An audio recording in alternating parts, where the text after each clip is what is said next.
व्यक्ति किसी और वस्तु या भाव से परिचित हो ना हो, भय और भविष्य दोनों ही व्यक्ति के मन में सदैव रहते हैं, जिनका अस्तित्व व्यक्ति के अस्तित्व पे भारी रहता है। विचित्र है ना? वह वो है जिसे आप नहीं जानते, जो अनजान है, और इसी कारण आपको भय लगता है कि ना जाने क्या होगा।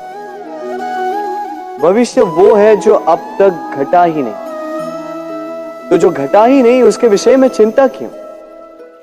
आपके हाथ में है वर्तमान। वर्तमान के कर्म सत्य मन से कीजिए और सोचिए ये कि अपने कर्मों को और कितनी श्रेष्ठता से किया जा सकता है। इसलिए आप विश्वास कीजिए,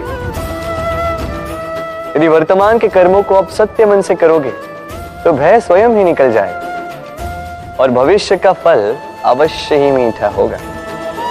इसलिए भय और भविष्य से डरना छोड़ दीजिए, इस वर्तमान को जी।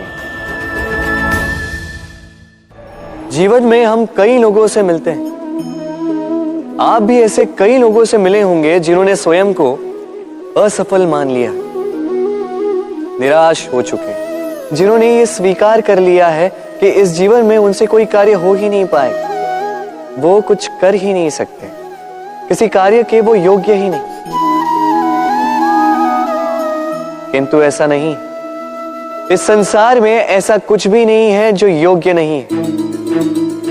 कोई ऐसा अक्षर नहीं है जो किसी मंत्र का भाग ना, कोई ऐसी जड़ी बूटी नहीं है जो औषधि ना, कोई ऐसा विष नहीं है जो समय आने पर अमृत ना बन जाए। और इसी प्रकार कोई व्यक्ति अयोग्य नहीं होता, उसे अयोग्य बनाती है उसकी सोच।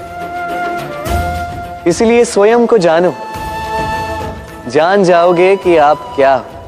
अपने अंतर मन को जगाएं। आप देखेंगे कि जिस संसार की नींव ही बनी है आशा से, उस संसार में निराशा, हताशा और हार जैसा कोई भाव अस्तित्व ही नहीं रखता।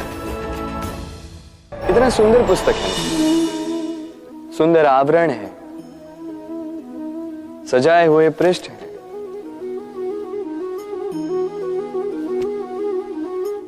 किंतु क्या ये सत्य में अद्भुत पुस्तक कहलाने की पात्र है? क्या इसमें जो लिखा है वो सत्य है, प्रेरणादायी है, हमारे लिए मूल्यवान है? कैसे निश्चय लिया जाए इस बात का? अब आप सोचेंगे कि सीधी सी बात है, आवरण को देख के पुस्तक की गुणवत्ता कैसे जानी जा सकती? इसके लिए तो आपको उसे पढ़ना होगा, उसे समझना होगा, समय देना होगा, है ना? बिल्कुल उचित सोच रहे हैं आप। बस आश्चर्य की बात यह है कि पुस्तक के विषय में आप ये सारी बातें जानते हैं, किंतु किसी व्यक्ति के विषय में आप ये सारी बातें मन में नहीं लाते। व्यक्ति का मूल्यांकन भी उसके वस्त्रों से, उसके शारीरिक रूप से या उसकी सुंदरता से नहीं किया जा सकता।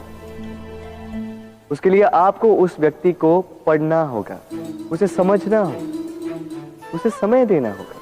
पर हम क्या करते हैं? पहनावे, रंग, सुंदरता को देखकर आकर्षित हो जाते हैं, उसे प्रेम समझ बैठते हैं और आए दिन कोई ना कोई ये कहते सुनाई देता है कि उसकी प्रेम कहानी सफल नहीं हो पाई, उसे छल मिला। किंतु इसमें दोष किसी और का नहीं, स्वयं आपका है।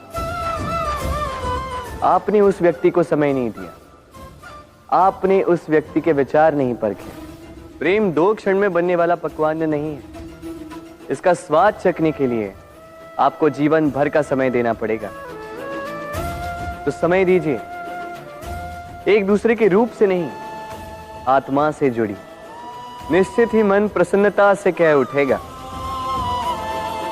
राधे राधे। हम में ऐसा कोई नहीं होगा जिसने वृक्षों को ना देखा, वृक्षों पे इन पक्षियों को ना देखा, इनके घोंसलों को ना देखा, इन पक्षियों को अपने छोटे छोटे बच्चों को भोजन कराते ना देखा।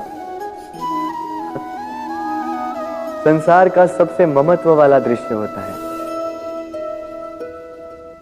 चिड़िया दूर से अपनी चोंच में दाना भरकर लाती है, स्वयं भोजन करने में असक्षम संतान की चोंच में डालती है, स्वयं भूखी रहकर निस्वार्थ निश्चलता से। और जब संतान के पंख निकल आते हैं,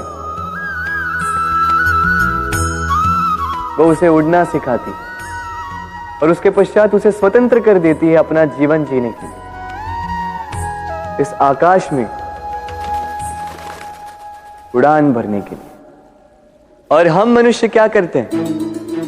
जिस संतान को हम पंछी की भांति पालते हैं, उसके पंख निकलते ही हम उसे बांध देते हैं, ये सोच के कि कहीं वो दूर उड़कर न चली जाए।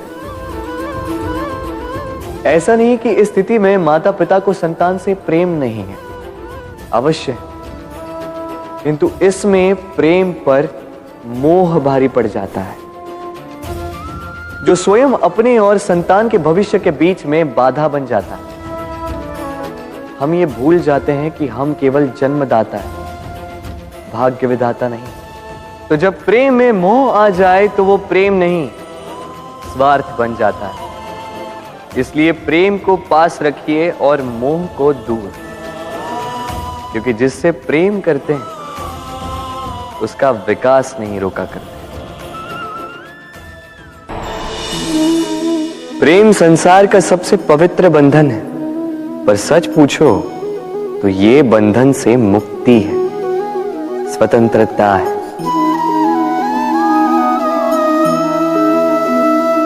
नहीं समझे? समझाता हूं। यदि कोई आपका प्रेम ठुकरा दे, यदि कोई आपका प्रेम समझ ही ना पाए, तो क्या होगा? कुछ उदास हो जाएंगे, कुछ छल करके प्रेम पाना चाहेंगे, तो कुछ बलपूर्वक प्रेम पर अधिकार करना चाहेंगे।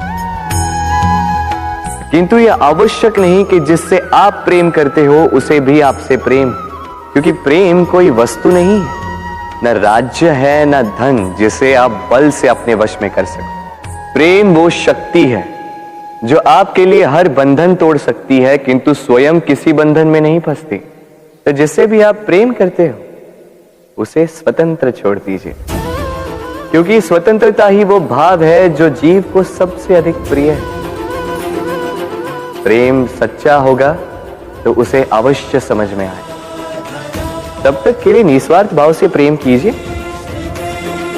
स्वार्थ हट जाएगा तो प्रेम आ ही जाएगा और मन प्रसन्न होकर बोलेगा, राधे राधे। जब भी प्रेम की बात आती है, हम सबसे पहले मन में एक नायक और एक नायिका का चित्रण कर लेते हैं। क्यों? आपके साथ भी यही होता है ना? पर